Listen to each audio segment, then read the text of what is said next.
دنیا کی کوئی کتاب ایسی ہے کہ جس کی زبان آپ نہ جانتے ہوں اور کتاب پڑھتے چلے جاتے ہوں؟ کوئی کتاب آپ بتا دیجیے۔ زبان نہ جاننا تو ایک طرف، فرض کرو زبان جانتے بھی ہوں اور وہ کتاب کی زبان ذرا مشکل ہو تو آپ ایک آدھ صفحہ پڑھ کے کہہ دیتے ہیں کہ نہیں صاحب میری سمجھ میں نہیں آتی۔ آپ کتاب پڑھتے ہیں تاکہ سمجھ لیں اس کو۔ خدا نے بار بار کہا ہے کہ ہم نے اس کو لسان عربی مبین میں واضح طور پر اس کو بیان کیا، لعلکم تعقلون، تاکہ تم سمجھ سکو۔ کتاب کو اگر سمجھ کے پڑھ لیا جاتا عزیزان من تو نہ ملوکیت باقی رہتی، نہ سرمایہ داری باقی رہتی، نہ مذہبی پیشوائیت باقی رہتی۔ سازش یہ کی گئی کہ سمجھنے کی بات یہ ہے نہیں، بغیر سمجھنے کے، بغیر مفہوم جاننے کے ان کے الفاظ کا دہرا دینا جو ہے اس سے نیکیاں مل جاتی۔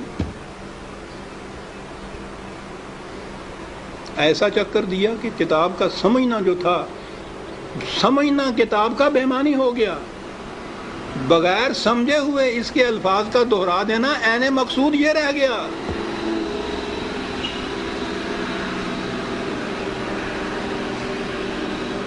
اعلیٰ سے اعلیٰ درجے کی کسی طبیب، حکیم کی، فلاسفر کی نسخوں کی کتاب، ہر مرض کا نسخہ جہاں لکھا ہو اس کے اندر، آپ اس کو سمجھے نہیں اس زبان کو اور وہ نسخے زبانی یاد کر لیں اور صبح اٹھ کے ان کو نسخوں کو رٹتے رہیں، شام تک بولتے رہیں، کچھ پتہ نہ ہو آپ کو کہ سونف کسے کہتے ہیں، ترنجبین کیا ہوتی ہے، اور پڑھتے چلیں۔ کیا مرض کی شفا مل جائے گی اس طرح سے؟ اس کتاب کا مقصد پورا ہو جائے گا؟ میں نے کہا ہے ابھی کہ ہے کوئی دنیا میں اور کتاب جس کے ساتھ یہ کچھ آپ کرتے ہوں؟ عزیزان من، اس کتاب عظیم نے کیا لیا ہے کہ ہم اس کے ساتھ یہ کرتے ہیں جو کسی کتاب کے ساتھ نہیں کرتے؟ یہ سب اس لیے کہ یہ سمجھ میں نہ آ جائے، کہیں ہو نہ جائے آشکارا شرع پیغمبر کہیں۔ یہ آج ہی کی سازش نہیں ہے، شروع سے چلی آ رہی ہے۔ یہ لگا دو اس لائن کے اوپر کہ دہراتے جاؤ اس کو ساتھ، بغیر سمجھے۔ نہ وہ آگے جو امام کھڑا ہوتا ہے حافظ، اس کو پتہ ہوتا ہے میں کیا لفظ دہرا رہا ہوں، نہ یہ سننے والوں کو پتہ ہوتا ہے کہ یہ الفاظ کیا معنی رکھتے ہیں۔ دونوں ہی مطمئن ہوتے ہیں کہ ثواب حاصل ہوتا ہے اس سے۔ اس کتاب کے ساتھ کیا کی تو ہم میں اور ان میں کیا فرق ہے جن کے پاس وہ کتاب نہیں ہے؟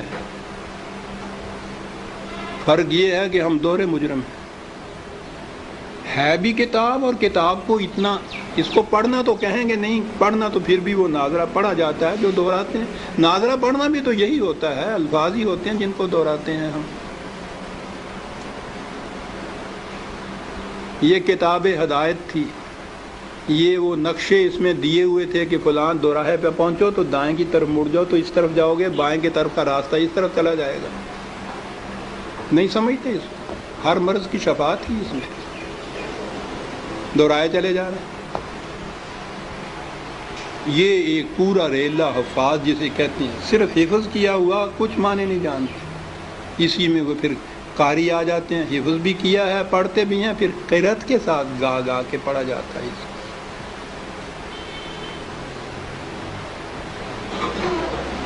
قانون کی کتاب گا کے پڑھنے کی۔ قرآن میں یہ لکھا ہوا ہے کہ چوری کرنے والا اور تو چوری کرنے والی ہو، جرم کے عوض میں اس کے ساتھ یہ سزا اس کو دو۔ اب اس کو آپ گاتے چلے جائیے قانون کو۔